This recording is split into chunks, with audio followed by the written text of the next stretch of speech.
Hi everyone, and welcome back to my third and final video in my series all about how to help children with their finances and save for their future. Thus far, we've covered saving for college, as well as helping them save for their retirement. So pretty much if you want to think about it in the fact we've helped them gear up for their eventual careers and then wind down for their eventual careers. So if you haven't watched those videos yet, make sure to go back and take a look. But today we're going to be talking about what happens in between those two time frames. Making a big purchase like a home or a car. For the purposes of today's video, I'm really going to hone in on buying a home and what you can do to assist in making such an important purchase. The first option I'd like to discuss today are UTMA accounts. So you might remember UTMA accounts from my previous videos, but as a refresher, UTMA accounts are custodial accounts where the adult custodian opens, funds, and invests the account for the benefit of the child. Some pros of these UTMA accounts. First and foremost, the adult custodian has absolute full control over the contributions into the UTMA and all of the investments in the UTMA up until the child reaches about between age 18 and 21, which is called the age of majority, which really is just state dependent.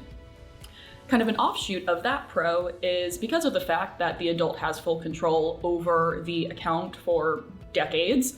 It means that you really have a great opportunity to use those years to teach those children about saving, about investing, and instilling those healthy financial behaviors that will help them become financially savvy adults. The second pro to discuss with these UTMA accounts are taxes, the tax advantages here. With UTMAs up to a certain point, the income in the UTMA is taxed at the child's tax rate, which as you can imagine is usually a lot lower than the adult custodian's tax rate. However, there's some caveats there that I will get into in just a moment when I discuss the considerations. The last pro to review with you all today on those UTMA accounts is the fact that the account is for the benefit of the child, right? The child's the beneficiary. So God forbid if anything happens to you as the adult custodian before the child reaches the age of majority, you don't have to worry about where the funds are going or whose hands it's getting into because you know it's going to the child. Now, some considerations for UTMA accounts. First and foremost, any contribution into that UTMA account is an irrevocable gift, meaning once you put that money in, the only way it's coming out is if it is for the benefit of the child and you can prove that to the IRS. The second consideration for UTMA accounts just is the fact that at age 18 or age 21, depending on your state and the age of majority, once that child, and then I guess adult at that point, gets their hands on that money, they could really spend it on whatever they want. So that's where it's important for you to be setting those expectations early on, setting the precedent that, okay, we're saving this money, this is how we're doing it, these are the investments and why we're choosing the investments, and just setting the expectation that this money should be used for that eventual home purchase. The last consideration to discuss today with these UTMA accounts plays into the tax advantage that I mentioned previously. So UTMAs used to be a lot more flexible, but with recent changes a few years ago in tax law, specifically with something called kiddie tax, you've probably heard me talk about in my previous videos, just plays into that when that income in that UTMA reaches a certain level, the income and capital gains and such are no longer taxed at the child's more favorable tax level, right? It is now going to be taxed at your income tax rate, which tends to be a lot higher. So those UTMAs can actually become a disadvantage for you to be carrying. So if you are interested in UTMAs, make sure to schedule some time with us first before pursuing them, just so that we can look at your specific situation and dive a bit deeper to see how kiddie tax might affect you. The second option I'd like to discuss today are joint accounts. So think of those as just the run-of-the-mill joint accounts that maybe you already have with a spouse or something along those lines, except you'd be opening the joint account with yourself as the parent or grandparent and the child. So some pros for these joint accounts. First and foremost, right, both your name and the child's name are on the account. You have equal ownership. You have a lot of flexibility with saving into the joint account, choosing the investments in the joint account, which means you can have those teaching moments with the child about saving and investing to help instill those healthy financial behaviors that they can then take with them throughout their lifetime. Another piece that I always like bringing up with the flexibility of these joint accounts is you can sort of use them to incentivize the increased savings for the child.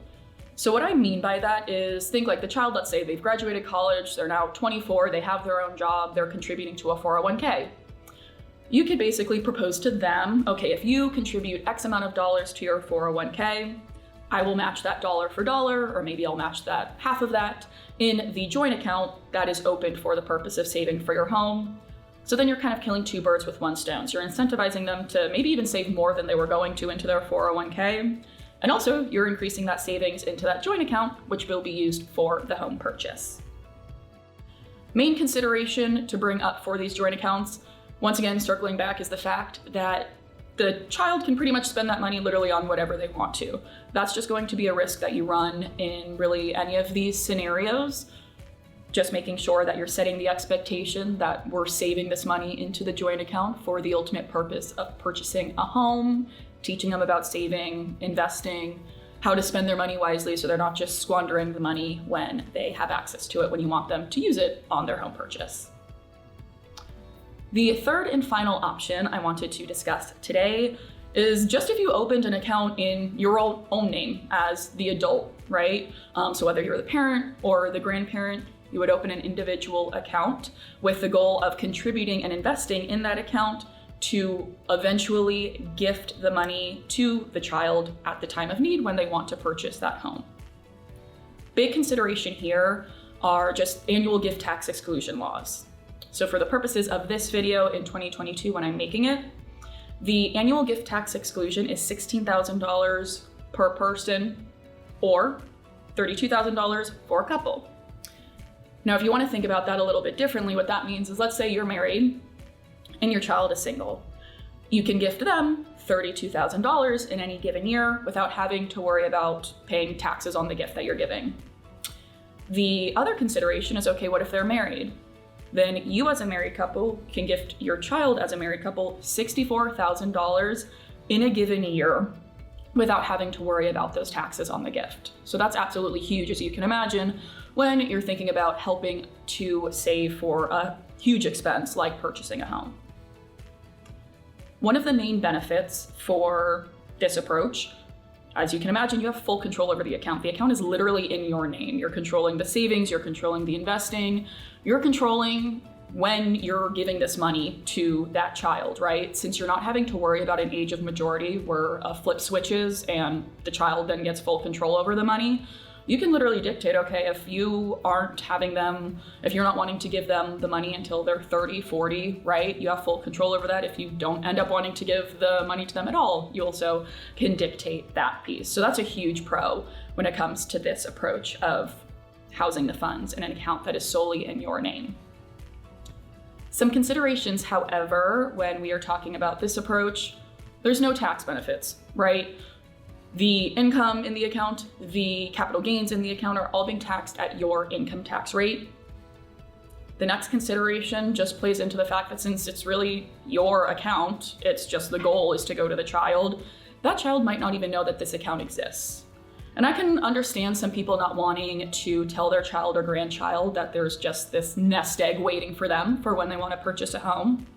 But then you run the risk of not having those teaching opportunities with the child, right? If they don't know the account exists, you're not teaching them about saving and investing.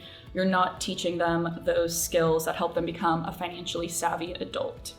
So some recommendations that I would say is, even if you don't want them to know the total account balance, you can always at least tell them when you're saving so that they know saving should be frequent, intentional, right? If you're choosing those investments yourself, or even if your financial advisor is choosing them, right? Let's discuss with the child how we are approaching those investments so that they are picking up those skills throughout their lifetime, even though their name is not legally attached to the account yet.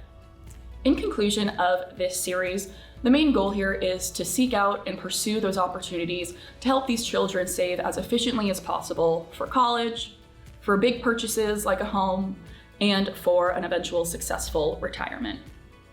Now, you may be watching these videos in this series and thinking that you want to help out with one aspect, or you want to help out with all three of those aspects.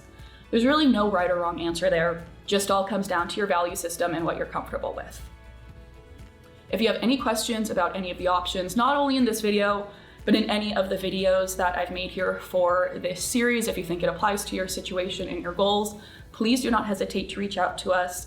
Schedule an appointment. We can take a deep dive in your specific situation, and we'll be happy to help. Thank you so much for watching.